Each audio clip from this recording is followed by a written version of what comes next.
نحمده ونصلي على رسوله الكريم اما بعد فاعوذ بالله من الشيطان الرجيم بسم الله الرحمن الرحيم رب اشرح لي صدري ويسر لي امري واحلل عقدة من لساني يفقهوا قولي۔ ناظرین، پروگرام دعا کیجئے کے ساتھ ہم آپ کی خدمت میں حاضر ہیں۔ انشاءاللہ العزیز اس پروگرام میں ہم مختلف مواقع اور مختلف لوگوں کے لیے کی جانے والی دعاؤں کے بارے میں بات کریں گے۔ آج کے اس ابتدائی پروگرام میں ہم دعا کے آداب اور قبولیت کے مواقع وغیرہ کے موضوع پر بات کریں گے۔ دعا کیا ہے؟ دعا بندے کی اپنے رب سے التجا ہے، فریاد ہے، اس بات کا اظہار ہے کہ اے رب، میں محتاج ہوں، میں فقیر ہوں، اور تو داتا ہے، تو دینے والا ہے، سارے خزانوں کی کنجیاں تیرے ہاتھ میں ہے، تیرا دروازہ دن رات کھلا رہتا ہے، تو سب کی سنتا ہے، ہر وقت سنتا ہے، تو دل ہی دل میں پکارے جانے والی دعائیں بھی سنتا ہے اور زور سے بولی جانے والی بھی۔ دعا انسان کی تمناؤں کے لب پر آنے کا نام ہے، جیسے علامہ اقبال نے بہت خوبصورتی سے کہا تھا کہ لب پہ آتی ہے دعا بن کے تمنا میری، کہ میری تمنائیں، میری آرزوئیں، میرے اندر کی خواہشات اور میری ضروریات، ان سب کو پورا کرنے کے لیے اے رب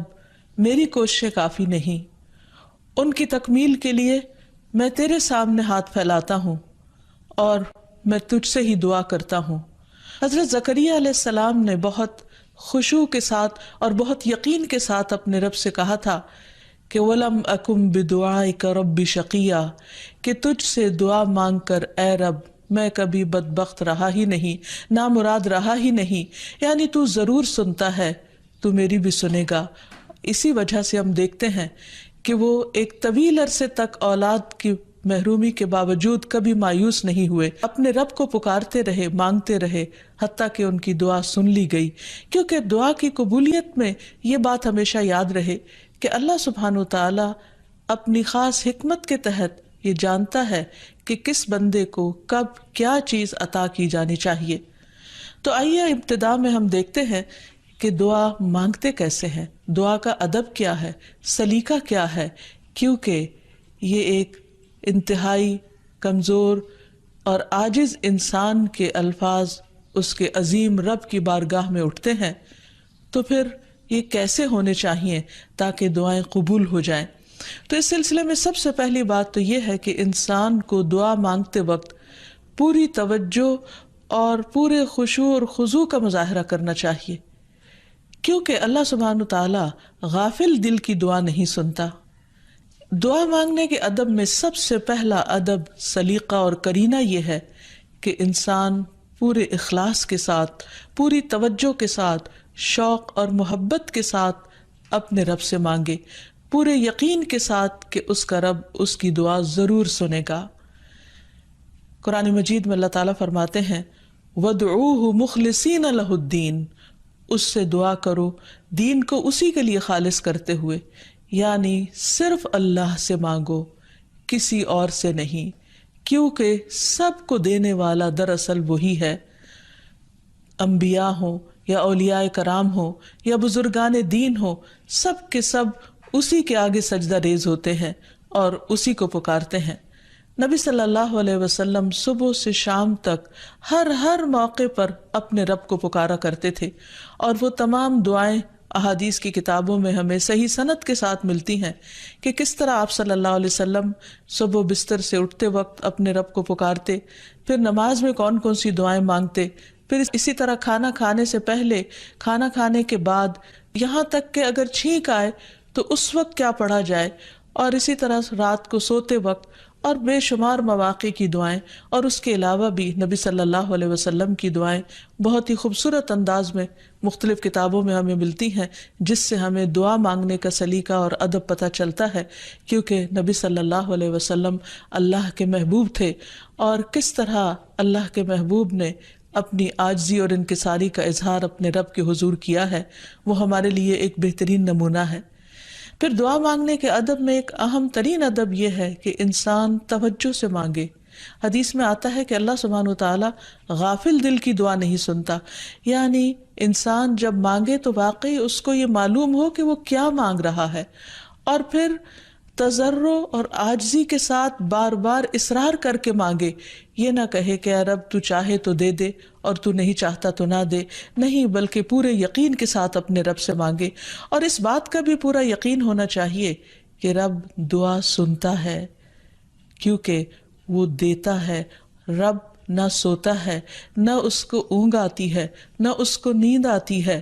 اور اس کو دینے کے لیے کسی سے مشورے کی بھی ضرورت نہیں ہوتی،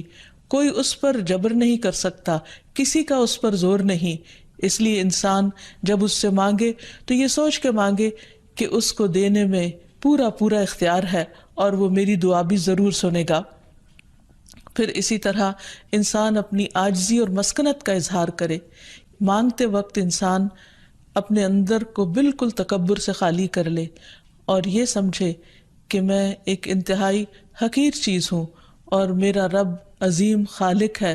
پوری کائنات کا مالک ہے، اور میں اسی کے آگے ہاتھ پھیلا رہا ہوں، جو میرے اٹھے ہوئے ہاتھوں کو کبھی خالی نہیں لوٹائے گا، اور اس کو دینے سے محبت ہے، وہ دے کر خوش ہوتا ہے اور دعا کرنے والے سے محبت رکھتا ہے، اور جو دعا نہیں کرتا اللہ تعالیٰ اس سے ناراض ہوتا ہے۔ اللہ سبحانہ وتعالیٰ قرآن مجید میں خود فرماتے ہیں وَقَالَ رَبُّكُمُ ادْعُونِي أَسْتَجِبْ لَكُمْ، تمہارا رب کہتا ہے مجھ سے دعا مانگو، ادعونی استجب لکم، میں تمہاری دعائیں قبول کروں گا۔ اس لیے رب کے وعدے پر یقین کرتے ہوئے ہمیں دعا کرتے رہنا چاہیے۔ پھر اسی طرح یہ ہے کہ دعا میں عاجزی اور انکساری کے ساتھ ساتھ گریہ وزاری بھی ہونی چاہیے، جس طرح نبی صلی اللہ علیہ وسلم بدر کے موقع پر اللہ سبحانہ وتعالیٰ کے حضور آہوزاری کے ساتھ دعائیں کر رہے تھے۔ اس سلسلے میں روایت میں آتا ہے کہ نبی صلی اللہ علیہ وسلم قبلہ رخ ہو کر گڑ گڑا کے دعا کر رہے تھے کہ اے اللہ میرے لیے اپنے کیے ہوئے وعدے کو پورا فرما، اے اللہ اپنے وعدے کے مطابق عطا فرما، اے اللہ اگر اہل اسلام کی یہ جماعت ہلاک ہو گئی تو زمین پر تیری عبادت نہ کی جائے گی۔ اور پھر اس قدر عاجزی و زاری تھی کہ حضرت ابوبکر صدیق رضی اللہ تعالیٰ عنہ نے جب آپ کو دیکھا تو پیچھے سے آ کر آپ سے چمٹ گئے اور کہنے لگے کہ اے اللہ کے نبی اب بہت کافی ہو چکا، آپ نے اپنے رب سے بہت کچھ مانگ لیا، اللہ تعالیٰ آپ سے کیے ہوئے وعدے کو ضرور پورا کرے گا۔ پھر اسی طرح یہ ہے کہ انسان دعا میں تکرار کرے، یہ نہ ہو کہ ایک بار مانگے، دو بار مانگے اور اس کے بعد تھک کر بیٹھ جائے اور یہ کہے کہ میری دعا تو سنی نہیں جاتی، اس لیے دعا مانگنے کا فائدہ نہیں۔ ہم دیکھتے ہیں کہ کس طرح انبیاء علیہ السلام مسلسل دعائیں مانگتے رہے، اصرار کے ساتھ مانگتے رہے۔ اس سلسلے میں ہمیں رسول اللہ صلی اللہ علیہ وسلم کی ایک حدیث سے بھی پتہ چلتا ہے کہ جب اصرار کے ساتھ اور تکرار کے ساتھ انسان دعا کرتا ہے تو اس کا کیا فائدہ ہوتا ہے۔ آپ صلی اللہ علیہ وسلم نے فرمایا جس شخص نے 3 مرتبہ اللہ تعالیٰ سے جنت مانگی، جنت اس کے لیے دعا کرنے لگتی ہے کہ اے اللہ اسے جنت میں داخل کر دے، اور جو شخص 3 مرتبہ دوزخ سے پناہ مانگے تو دوزخ اس کے لیے دعا کرنے لگتی ہے کہ یا رب اس شخص کو دوزخ سے پناہ دے۔ پھر اسی طرح یہ ہے کہ انسان کو چاہیے کہ انسان مانگنے کے انداز میں ہاتھ اٹھا کر اللہ تعالیٰ سے مانگے، کیونکہ اللہ سبحانہ وتعالیٰ بہت حیا والا ہے، بہت کرم فرمانے والا ہے۔ اس کو اس بات سے شرم آتی ہے کہ اس کا کوئی بندہ اس کے آگے ہاتھ پھیلائے اور پھر اللہ تعالیٰ ان ہاتھوں کو خالی لوٹا دے۔ وہ سب سے بڑا بادشاہ ہے، حقیقی بادشاہ، مالک کائنات، سارے خزانوں کا مالک، وہ کبھی بھی اپنے بندے کو خالی ہاتھ نہیں لوٹاتا۔ ہاں یہ ضرور ہے کہ کبھی وہ انسان کو فوراً مل جاتا ہے جو انسان اپنے لیے طلب کرتا ہے، اور کبھی ایسا ہوتا ہے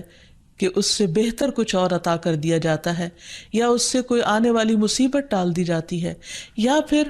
آخرت میں اس کے لیے اس دعا کے اجر کو ذخیرہ کر دیا جاتا ہے، جسے دیکھ کر انسان تمنا کرے گا کہ کاش دنیا میں اس کو اپنی دعاؤں کے صلے میں کچھ بھی نہ ملا ہوتا۔ پھر اسی طرح یہ ہے کہ دعا کرتے وقت انسان کو حمد و ثنا کے ساتھ آغاز کرنا چاہیے، یعنی اللہ سبحانہ وتعالیٰ کی تعریف کرنی چاہیے، نبی صلی اللہ علیہ وسلم پر درود شریف پڑھنا چاہیے، اور اس کے بعد اپنی عرض رکھنی چاہیے۔ تو جس دعا کے آگے پیچھے درود شریف پڑھ لیا جائے وہ دعا بھی قبول ہوتی ہے۔ فضالہ بن عبید رضی اللہ عنہ سے روایت ہے کہ ایک مرتبہ رسول اکرم صلی اللہ علیہ وسلم تشریف فرما تھے۔ ایک شخص آیا اور اس نے نماز پڑھی، پھر کہنے لگا اے اللہ مجھے بخش دے اور مجھ پر رحم کر۔ تو رسول اللہ صلی اللہ علیہ وسلم نے فرمایا اے نمازی تو نے جلدی کی، جب نماز پڑھ چکو تو بیٹھے رہو، اللہ کی اس طرح حمد و ثنا بیان کرو جیسا کہ اس کا حق ہے، پھر مجھ پر درود بھیجو، پھر اس سے دعا کرو۔ یعنی یہ دعا مانگنے کا ادب اور سلیقہ ہے۔ پھر اسی طرح یہ ہے کہ انسان کی دعاؤں کی قبولیت میں بعض اوقات اس کے گناہ حائل ہوتے ہیں، اور جب انسان استغفار کرتا ہے، توبہ کرتا ہے تو دروازے کھل جاتے ہیں۔ اسی لیے انسان جب دعا کرے تو اس کے ساتھ ساتھ اپنے رب سے توبہ اور استغفار کرے۔ پھر اسی طرح دعا کرنے کے ادب میں سے ایک چیز یہ بھی ہے کہ انسان جب دعا کرنا شروع کرے تو سب سے پہلے اپنے لیے دعا کرے، پھر اپنے قریبی لوگوں کے لیے دعا کرے، اور پھر تمام لوگوں کے لیے دعا کرے۔ جیسے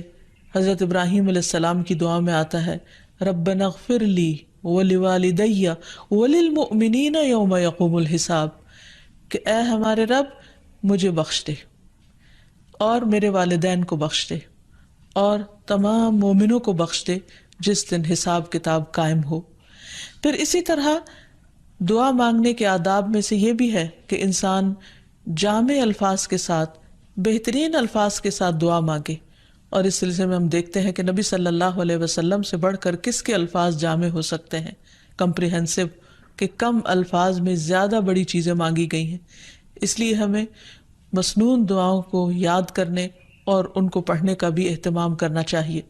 نبی صلی اللہ علیہ وسلم کو جو خاص چیزیں عطا کی گئی تھی ان میں سے ایک چیز جوامع الکلم تھی، جس کے بارے میں آپ نے فرمایا اوتیت جوامع الکلم، مجھے جامع بات کہنے کی صلاحیت بخشی گئی ہے، یعنی کم الفاظ میں زیادہ بڑا مضمون۔ پھر اسی طرح انسان کو اپنے نیک اعمال کو وسیلہ بنا کر دعا کرنی چاہیے۔ اگر زندگی میں انسان نے خالصتاً اللہ تعالیٰ کے لیے کچھ کام کیا ہو تو مشکل وقت میں، تکلیف کے وقت میں، پریشانی کے وقت میں انسان اپنے رب کے سامنے اس نیک عمل کا ذکر کر کے اس کے وسیلے سے دعا کرے۔ جیسے ہمیں ایک حدیث سے پتہ چلتا ہے کہ کچھ لوگ کہیں سفر پر جا رہے تھے تو راستے میں بارش شروع ہو گئی، بارش سے بچنے کے لیے انہوں نے غار میں پناہ لی، تو اتنے میں ایک بڑا پتھر لڑک کر غار کے دروازے کے آگے آ گرا اور غار کا دروازہ بند ہو گیا، اور اس طرح وہ باہر نہیں نکل پا رہے تھے۔ تو اس وقت ان تینوں نے آپس میں یہی سوچا کہ ہم اپنے اس عمل کو سامنے رکھ کر اللہ تعالیٰ سے دعا کرتے ہیں جو خالصتاً ہم نے اللہ تعالیٰ کی رضا کے لیے کیا۔ تو بہرحال تینوں نے اپنے اپنے نیک عمل کا ذکر کیا، جس کی بدولت ان کی دعا قبول ہو گئی اور غار کے پتھر ہٹ گیا جو کہ بظاہر ناممکنات میں سے تھا، اور اس طرح وہ لوگ وہاں سے نکل آئے، ادروائز ان کی زندگی بھی خطرے میں تھی۔ پھر اسی طرح یہ ہے کہ اللہ تعالیٰ کے خوبصورت ناموں کو وسیلہ بنا کر دعا کرنی چاہیے۔ قرآن مجید میں آتا ہے وَلِلَّهِ الْأَسْمَاءُ الْحُسْنَى فَادْعُوهُ بِهَا، اور اللہ کے لیے ہیں اچھے اچھے نام،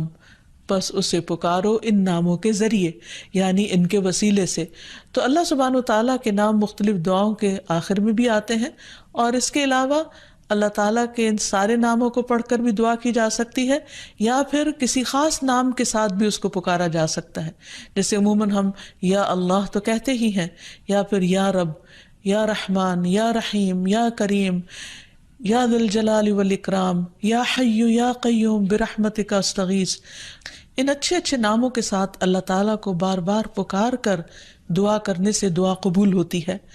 پھر اسی طرح اگر کوئی شخص باوضو دعا کرتا ہے تو اس کی دعا بھی قبول ہوتی ہے۔